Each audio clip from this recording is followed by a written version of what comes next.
जीवन में हम अक्सर उत्तरों की तलाश में शब्दों, पुस्तकों और लोगों की ओर भागते हैं, पर कभी ठहर कर यह नहीं सोचते कि सबसे गहरे उत्तर भीतर मौन में छुपे होते हैं। यह बुद्ध कथा मौन की ध्वनि हमें सिखाती है कि सत्य को सुनने के लिए कान नहीं, एक शांत हृदय चाहिए। आइए इस कथा के माध्यम से मौन की उस अनसुनी ध्वनि को समझने की कोशिश करें जो केवल अनुभव से की जाती है।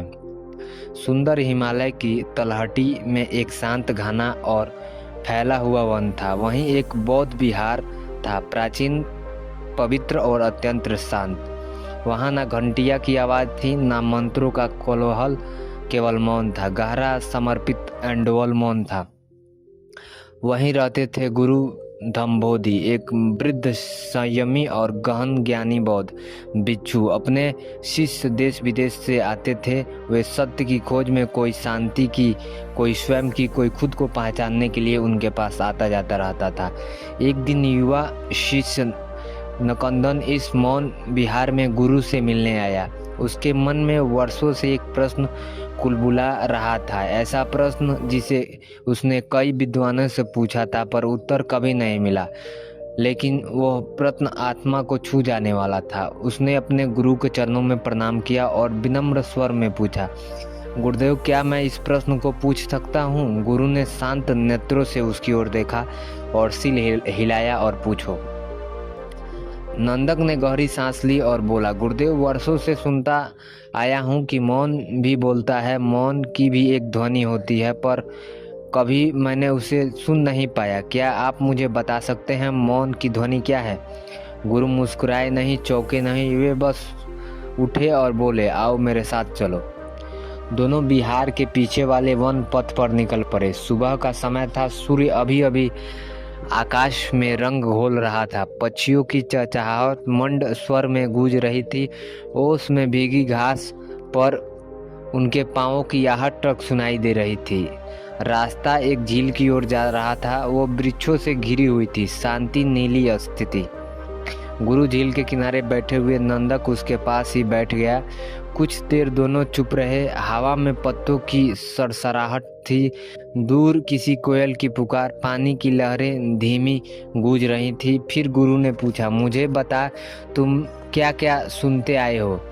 नंदक ने ध्यान लगाया, कानों को खोला, जैसे पूरी प्रकृति से संवाद करना चाहता हो। गुरुदेव, मैं हवा की सहसहाहट सुन रहा हूँ, पत्तों की खड़खड़ाहट, झील की लहरें और दूर कोयल की आवाज भी। गुरु बोले, और? नंदक कुछ और ध्यान से सुनने लगा। मुझे अपनी सांसों की आवाज सुनाई दे रही है, आपके वस्त्रों की हलचल, सरसराहट, शायद दूर कोई हिरण पत्ते के बीच चल रहा है। गुरु अब उसकी आंखों में देख रहे थे। और कुछ? नंदक कुछ पल मौन रहा, फिर बोला, नहीं गुरुदेव, इससे अधिक कुछ नहीं। गुरु ने आंखें मूंद ली और बोले, अब मौन को सुनो, सिर्फ मौन को, किसी आवाज को नहीं, ना ही झील को, ना ही हवा को, सिर्फ मौन को। नंदक समझ उलझ गया। मौन को सुनना, वह तो आवाज ही नहीं, फिर कैसे सुनी जा सकती है? लेकिन उसके गुरु की बात मानी और आंखें मूंद ली। धीरे धीरे उसने हर ध्वनि को बाहर करना शुरू किया, कोयल, पत्ते, झील, सांसें, और फिर एक बिंदु पर पहुंच गया जहां कोई आवाज नहीं थी, ना बाहर की ना भीतर की, एक निर्वात, एक पूर्ण शून्यता। और तभी कुछ था वहां, एक कंपन, एक सन्नाटा जो शोर नहीं था पर मौन भी नहीं था, एक उपस्थिति जो अनुपस्थिति सी थी, जैसे अंतरिक्ष बोल रहा हो पर शब्दों के बिना। उसकी धीरे धीरे आंखें खोली, उसकी पुतलियां नम नम थी। गुरुदेव, मैंने कुछ सुना, वह फुसफुसाया। गुरुदेव मुस्कुराए, यही मौन की ध्वनि है, पर यह ध्वनि सुनने से नहीं, अनुभव में थी।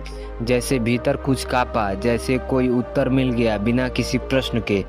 गुरु ने सिर हिलाया, मौन की ध्वनि वही है जो शब्द नहीं कह सकता पर आत्मा पहचान लेती है। वह कोई ध्वनि नहीं, बल्कि वह जगह है जहाँ हर ध्वनि खत्म हो जाती है। मौन शब्द की नहीं बोलता, वह तुम्हारे भीतर के शब्दों को शांत करता है, और जब तुम्हारा अंतर्मन भी शांत हो जाए तब वो बताता है कि मौन की असली ध्वनि है।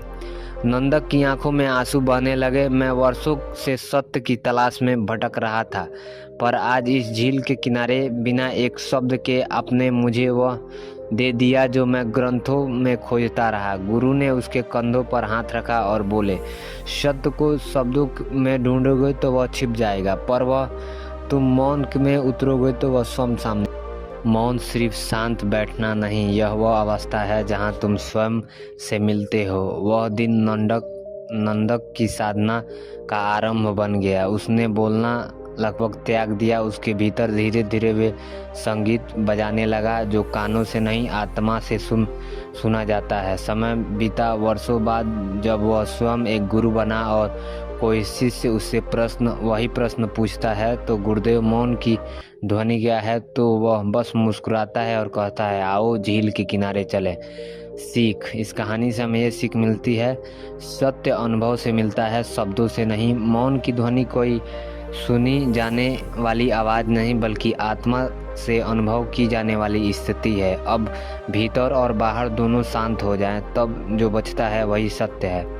मौन स्वयं से मिलने का माध्यम है। मौन हमें अपने शरीर के भीतर यात्रा पे ले जाता है जहां हम बाहरी शोर से मुक्त होकर अपने वास्तविक स्वरूप से जुड़ते हैं। ध्यान से गहराई मिलती है। ध्यान और एकाग्रता से ही हम उन सूक्ष्म अनुभवों को समझ सकते हैं जिन्हें सामान्य इंद्रियां पकड़ नहीं पाती। प्रकृति में उत्तर छिपे हैं। गुरु ने शिष्य को ग्रंथों के बजाय प्रकृति के साथ ले जाकर सिखाया कि जीवन के बड़े उत्तर पुस्तकों में नहीं, अनुभव में है। मौन संवाद की सबसे गहन भाषा है। कभी कभी मौन में कई बात शब्दों से नहीं, कहीं अधिक प्रभावित होती है।